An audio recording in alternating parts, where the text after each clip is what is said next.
청지기는 주인의 소유를 낭비했습니다. 이 소식을 들은 주인은 그냥 두지 않아요. 자기 소유를 낭비한 청지기에게 해고를 통지합니다. 이때부터 종이 변하죠. 주인이 약간의 말미를 주었는데 이 기간 동안 자기 살궁리를 합니다. 이 방법과 과정이 매우 악해요. 사람들이 궁금해합니다. 허구 많은 예 중에 하필 예수님이 이런 사람의 예를 끌어와서 가르치시나. 불의한 청지기잖아. 거짓말장이잖아. 사람을 기만하잖아. 주인 소유를 낭비했으면서 회개는커녕 마지막까지도 주인에게 손해를 끼치고 있어요. 왜 하필 이런 악독한 인간을 끌어와서 우리에게 교훈을 하시는 거지? 주님은 선하고 정직하고 의로운 얘기를 하셔야 되는 거 아닌가? 우리가 이런 편견을 가질 수 있어요. 그런데 예수님은 이 청지기의 불의한 점을 칭찬하신 게 아닙니다. 예수님은 이 사람의 부정직하고 주인에게 손해를 끼친 점, 이걸 칭찬하지 않으셨어요. 그래서 예수님은 비유하시면서 이 옳지 않은 청지기, unjust, dishonest, unrighteous, 옳지 않다.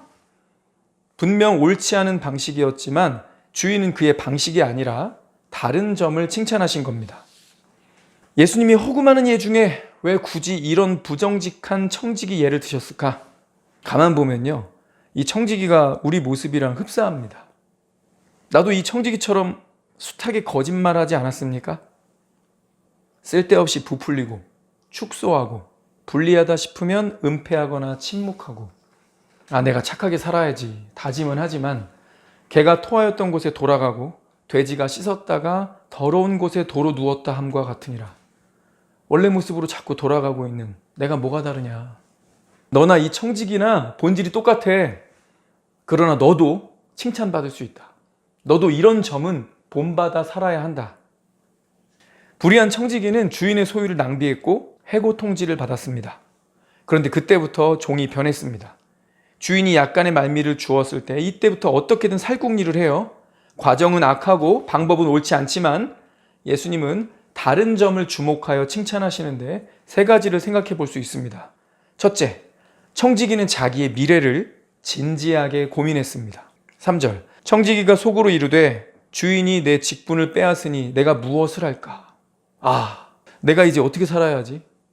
주인이 나를 내칠 텐데 내가 지금 이럴 땐가? 지금 내가 스마트폰이나 보고 있을 땐가? 지금 나는 내 미래에 대해 진지해질 때다. 남은 미래가 너무 길다. 내 처자식도 생각을 좀 해야지. 주인이 자신을 내쳤다는 것, 그는 이 상황을 엄중하게 받아들였습니다. 야, 내가 누구한테 들었는데 너 이랬다며? 이런 말 들으면 우리는 사실 여부를 인정하기 전에 누가 그랬는데? 이거부터 따져 묻곤 하죠. 우리는 자신의 치부가 드러나면 즉각 회개하고 인정하고 사과하기보다 도대체 누가 일러 바쳤단 말인가? 누가 뒤에서 내 얘기를 하고 다녔나? 분노하고 그 사람을 미워하곤 합니다. 청지기도 그럴 수 있었어요. 아니, 어느 녀석이 내 얘기를 주인에게 하고 다닌 거야? 일단 모르는 일이라고 딱 잡아떼고 그 녀석부터 잡아서 복수해야지. 청지기는 그러지 않았습니다. 어떤 경로를 통해 들었든 그게 중요한 게 아니고 주인이 사실을 알았구나. 그리고 나는 직장을 잃게 됐구나. 나는 가족이 있는데 남은 인생은 아직도 긴데 이를 어쩌지? 문제를 수용하고 미래를 진지하게 고민하기 시작합니다. 종종 우리는요, 자기에게 닥친 문제를 분노하는 데서 그치거나 회피하는 경향이 있습니다. 사람들이 뭐라 할까봐 아예 피하기도 합니다. 야, 아직도 취업 안 됐어? 너 결혼은 언제 해? 자식이 아직도 속썩이냐? 그 외에도 어떤 문제들이 있을 수 있어요. 그런데 그 문제를 직면하기를 거부하고 그냥 스마트폰 보면서 세월을 낭비하고 있을 수 있습니다. 자이든 타이든 어떤 문제가 나에게 발생한다면 회피하지 말고 남 탓하지도 말고 그 문제를 직면하고 받아들여야 합니다. 문제 해결은 거기서부터 시작된다는 거예요. 둘째, 이 부정직한 청지기는 자신이 할 줄 아는 것과 못하는 것을 구분했습니다. 다시 3절 볼까요? 땅을 파자니 힘이 없고 빌어먹자니 부끄럽구나. 이거 중요합니다. 어떤 문제가 닥쳐왔을 때 내가 할 줄 아는 것을 찾아야 돼요. 왜요? 내가 못하는 것도 있거든요. 내가 이거는 못하지만 그래도 이런 부분은 할 수 있겠구나. 이런 부분은 방어할 수 있겠구나. 가만히 있다가는 호미로 막을 거 가래로 막는 일로 커질 수 있겠구나. 내비두고 방치했다가는 큰 문제가 될 수 있겠구나. 이건 내가 할 수 있는 부분이니 이것부터 집중해보자. 중요합니다. 이 부정직한 청지기는요, 맨 땅에 헤딩하자니 이건 너무 힘들고 효율도 없고 내가 가족도 있고 먹고는 살아야 하는데 뭘 해야 되지? 나는 힘쓰는 거, 땀 흘리는 걸 안 하고 살아서 남들처럼 땅 파서 농사 짓는 거 그런 거 잘 못하지. 이 나이에 언제 농사 짓는 법을 배워? 그렇다고 구걸하면서 먹고 살기에는 남자가 가오가 있지. 부끄러워서 그 짓은 못하겠다. 내가 할 수 있는 게 뭘까? 이 사람은 이걸 구분했습니다. 내가 잘하는 거, 내가 못하는 거. 내가 할 수 있는 거, 내가 잘 못하는 거. 이걸 구분한 겁니다. 그는 자신이 할 줄 아는 것과 못하는 것을 구분했습니다. 세 번째, 그는 수단과 방법을 강구했고 정말 중요한 거, 실행에 옮겼습니다. 4절, 내가 할 일을 알았도다. 이렇게 하면 하리라. 그는 생각만 하지 않았습니다. 자기가 실제 해볼 수 있는 일들을 찾아내고 주저하지 않습니다. 즉각 실행에 옮깁니다. 실행력. 많은 교인들이 사실상 여기서 막히곤 합니다. 생각 속에 머물러요. 엉덩이를 떼고 일어나야 하는데 생각한 것으로 그치는 겁니다. 여러분이 스마트폰에서 어떤 인상적인 거 볼 수 있죠. 아마 많은 걸 봤을 겁니다. 그 많은 정보를 보고 있는데 왜 나는 안 변할까요? 보기만 해서 그렇습니다. 우리 교회 여러 차례 이계호 박사님 강의 함께 들었죠. 생활습관 바꾸셨습니까? 건강을 위해서 뭔가 시도하셨습니까? 하루야마 시게오의 책 뇌내 혁명, 우리 다 같이 읽고 느낀 점 나눴죠. 정혜원 박사가 쓴 당신도 느리게 나이 들 수 있습니다. 다 읽고 요약해서 지난 학기 우리 제자학교에 제출도 했잖아요. 운동 시작하셨습니까? 책을 읽으면서 예배를 드리다가 어떤 강의를 듣다가 임팩트 있는 어떤 걸 들었어. 내게 뭔가 변화가 필요함을 느꼈어. 그때 엉덩이 떼고 즉각 행동하지 않으면요, 이런 일에도 관성이 생깁니다. 종말론적 메시지, 칼럼, 사방에서 들려오는 뉴스, 성경이 말하는 징조들을 대하면서 정말 주님이 다시 오시는 발자국 소리가 선명하게 들리는구나. 우리 세대는 죽어서가 아니라 살아서 주님을 뵐 수도 있겠구나. 이걸 막 느꼈어요. 그 순간 작을지라도 어떤 시도를 해나가는 사람들은 삶의 변화를 체감합니다. 그런데 맨날 보기만 하는 사람, 움직이지 않는 사람은요, 시간이 지날수록 마음도 몸도 굳어갑니다. 어떤 말씀을 들어도 어떤 영상을 봐도 인상적인 예화만 찾아. 실행력 없는 크리스천은요, 머리만 무겁고 배만 나오는 영적으로 무기력한 삶을 살게 됩니다. 행하지 않고 시도하지 않고 엉덩이 떼지 않고 순종하지 않으니까 머릿속에 관념만 가득 차게 되는 거예요. 자기가 안다고 생각하며 자기 기만에 빠지게 됩니다. 그런데 예수님이 비유해서 말씀하신 이 종은요, 실행력이 있었어요. 그는 상황의 절박함을 부정하지 않았습니다. 회피하지 않고 온몸으로 받아들입니다. 살기 위해 엉덩이를 떼고 일어나서 즉각 행동했습니다. 저와 여러분은 실행력 있는 크리스찬입니까? 나이를 먹을수록요, 이 부분에 무게감을 많이 느낍니다. 나는 공부하는 사람이고 이것을 성도들에게 전하는 사람인데 나는 과연 내가 말하는 것의 몇 %나 되는 실행력을 가진 사람일까? 책을 읽고 또 말을 하고 남을 가르치니까 어찌 보면요, 자기 현실과 이 말하는 것의 갭이 가장 클 수 있는 사람 중 하나가 목사입니다. 머릿속에 지식이 있으니까. 이런저런 사람들의 사건과 예화, 역사 속에 일어났던 사건들, 이런 거 머릿속에 있으니까 내가 안다고 생각하는 거죠. 내가 가르치니까 사람들은 내가 그런 사람이라고 생각하겠지? 자기 기만에 빠질 수 있는 겁니다. 누구도 열애 없습니다. 목사든 평신도든 하나님의 사람들, 크리스천들은 철저한 자기 성찰이 필요합니다. 정직하게 자기 자신을 대면해야 돼요. 나는 과연 내가 말하는 것의 몇 %나 되는 실행력을 가진 사람일까? 다시 말하지만 예수님은 이 청지기의 부정직한 불의한 자세를 칭찬하신 게 아닙니다. 우리에게 부족한 그의 다른 측면을 제시하면서 교훈하신 거예요. 3가지였죠. 첫째, 그는 자기에게 닥친 문제를 진지하게 받아들이고 고민했다. 자기 삶에 닥친 문제들을 대할 때 짜증, 무관심, 무대응으로 일관한 게 아니라요. 문제를 받아들이고 진지하게 고민했습니다. 둘째, 그는 자신이 할 줄 아는 것과 자기가 못하는 것을 구분했습니다. 내가 할 수 없는 것으로 인해 침울해하지 않고 내가 이거는 할 수 있겠다. 그것에 집중했습니다. 셋째, 마음만 먹지 않고요. 그는 수단과 방법을 강구했고 제일 중요한 거, 실행에 옮깁니다. 우리는 지금 국가적인 사태, 매우 힘든 시기를 지나고 있습니다. 그런데 이때를 기회로 삼는 사람들이 있어요. 지금까지 내가 복음 전하지 않고 사명을 잃어버리고 그냥 저냥 살았는데 복음이야말로 모든 사람이 들어야 할 진리 중의 진리 아닌가. 내가 진리를 붙잡고 진실을 외치며 사는 것, 이게 하나님이 나를 구원하신 목적이요 사명인데 내가 이것을 완전히 방치하고 살았구나. 성경은 믿음의 선한 싸움을 싸우라. Fight the good fight. 왜 싸우라고 했을까요? 진리의 복음을 전하려고 하면요, 늘 반대자들이 있습니다. 예수님도 그랬고 사도행전 내내 이 얘기를 하고 있죠. 사도 바울이 진리를 얘기하지 않으면, 진실을 외치지 않았으면 사도 바울을 죽이겠다는 사람이 나타났을까요? 누가 자꾸 사도 바울 죽이려고 했습니까? 회당에 있던 자들, 같은 동족, 같은 유대교인입니다.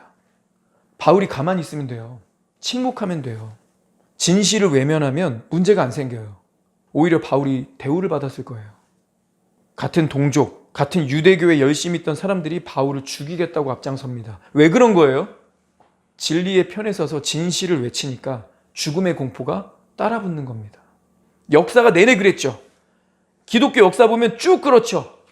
가만히 있으면 되는데 진실을 말하는 순간 죽음의 위협이 다가옵니다.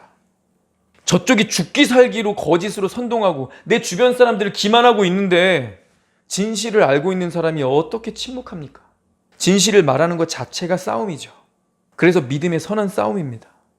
내가 믿는 것은 진리인데 내가 하나님 편에 서 있는데 나는 복 있는 사람이에요.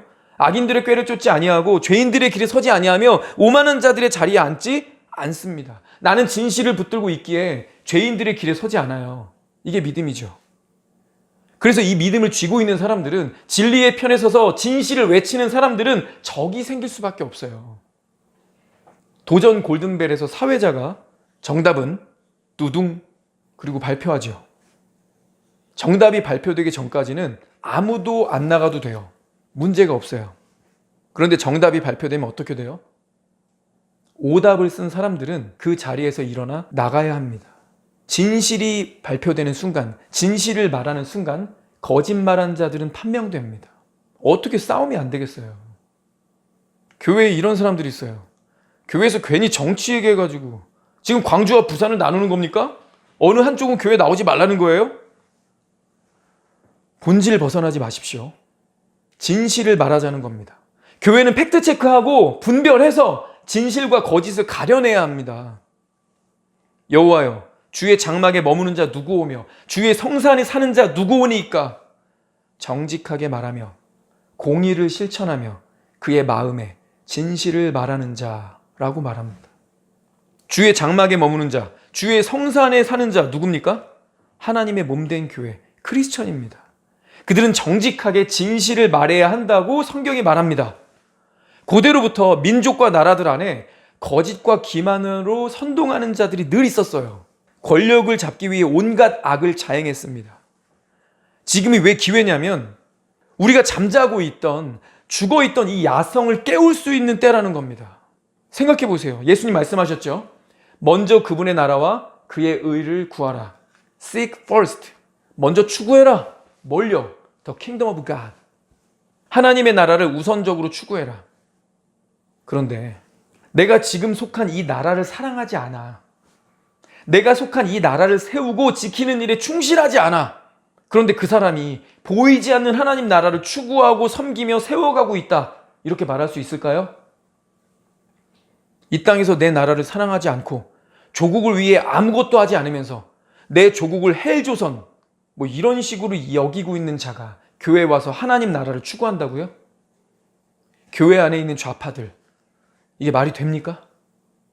선조들이 피와 땀으로 생명과 희생으로 세운 이 나라에 태어나서 그저 누리기나 했지. 교회 안에 있는 강남 좌파들, 당신들 불평 불만이나 늘어놓았지 뭐가 아쉽다, 뭐가 부족하다, 다른 교회랑 비교하면 이것이 저렇다. 뭘 했습니까? 반국가 세력들이 득세하며 온갖 거짓 선전 선동으로 나라가 침몰하고 있는데 아무것도 하지 않는 자가 하나님 나라를 구하고 있다고요? 진실이 가려져 있는 게 아니라 알려고 하지 않은 게 아닐까요? 그거 보수 꼰대들이나 하는 얘기고 윤석열 얼른 탄핵돼야 돼. 아무 생각이 없어요. 사실 여부 찾아보지도 않고 들으려고 하지도 않습니다. 그저 교회에서 정치 얘기하면 안 돼 뭐 이러고 있어요. 자기를 중도라고 여기는 분들은 자기 SNS에 진실에 관한 어떤 것도 게시하지 않습니다. 그 사람이 하나님 나라를 추구했다고 말할 수 있겠습니까? 주님 만났을 때 하나님 나라를 우선적으로 추구하느라 이 땅의 나라가 어떻게 되든 저는 상관이 없었습니다. 어쨌든 저는 하나님 나라는 우선적으로 추구해 왔습니다. 주여 나를 받아주소서. 그런가요?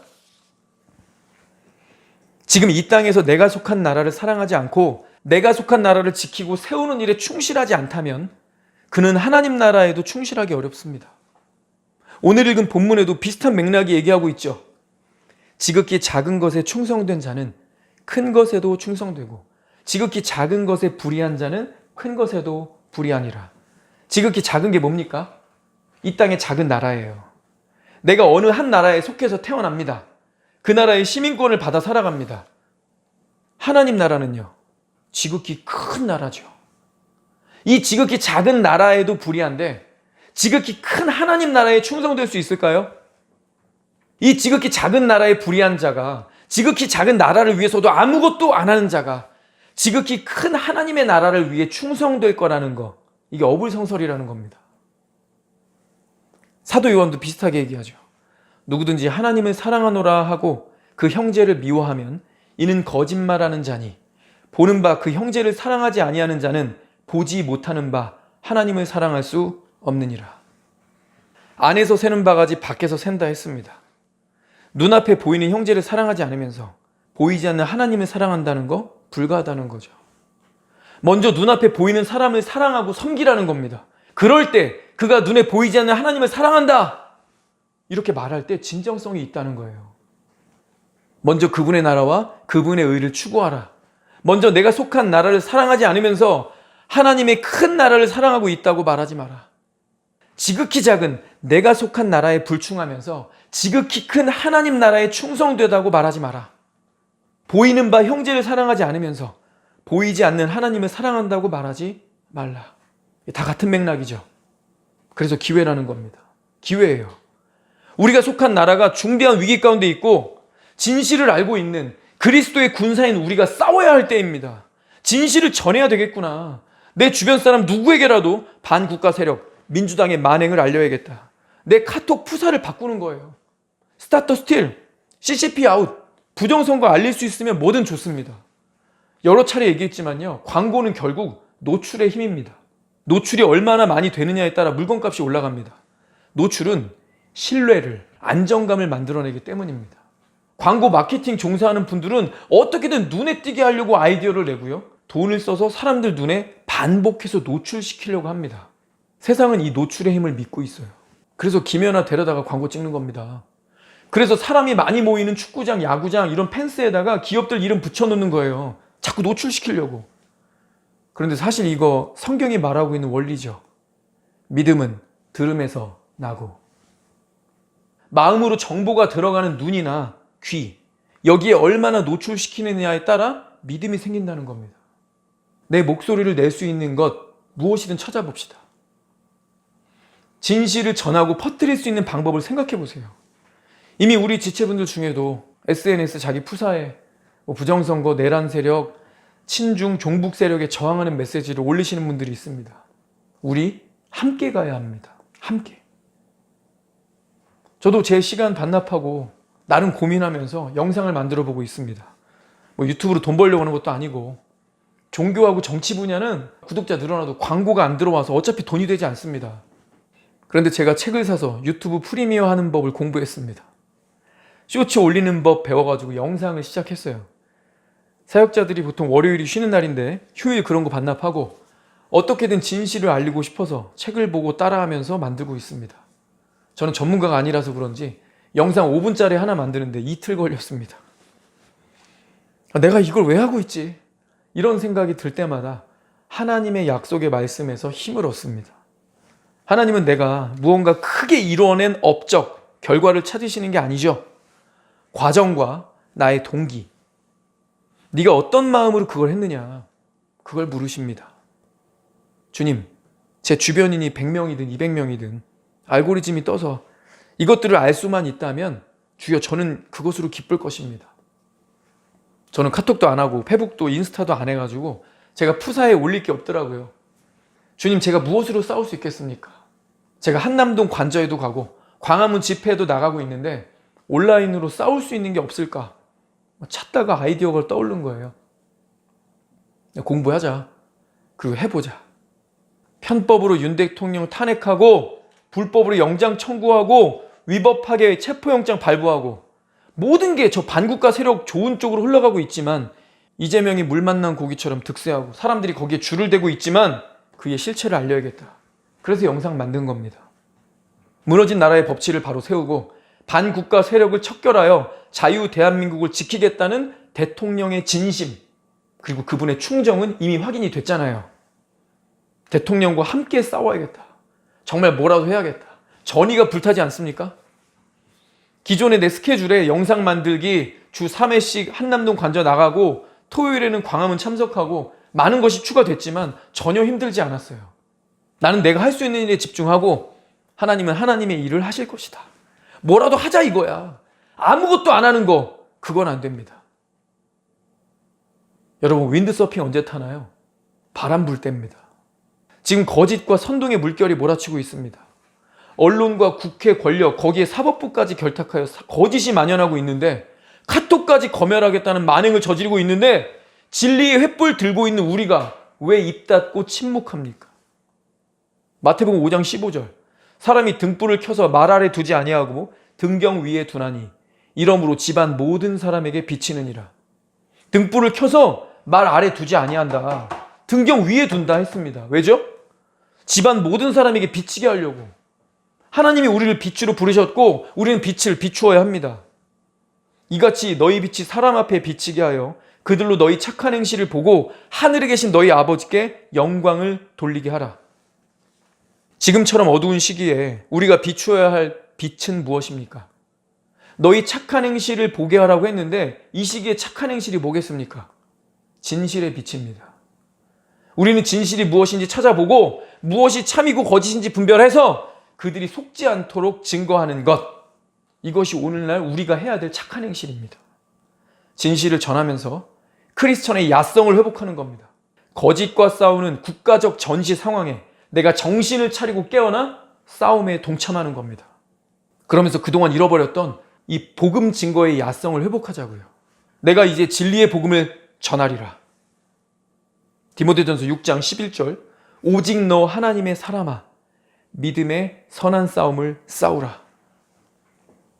저쪽이 거짓으로 나를 선동하거든, 나뿐만 아니라 내 주변의 모든 사람을 기만하고 선전선동해 가거든, 그러니 싸워야지요. 진리의 횃불을 높이 들고 진실을 외치며 사람들을 깨워야 합니다. 나라를 지키고 세우는 일은 사명이며 크리스천이 반드시 해야 할 일입니다. 각자가 자신의 자리에서 할 수 있는 거 찾으세요. 뛰어드세요.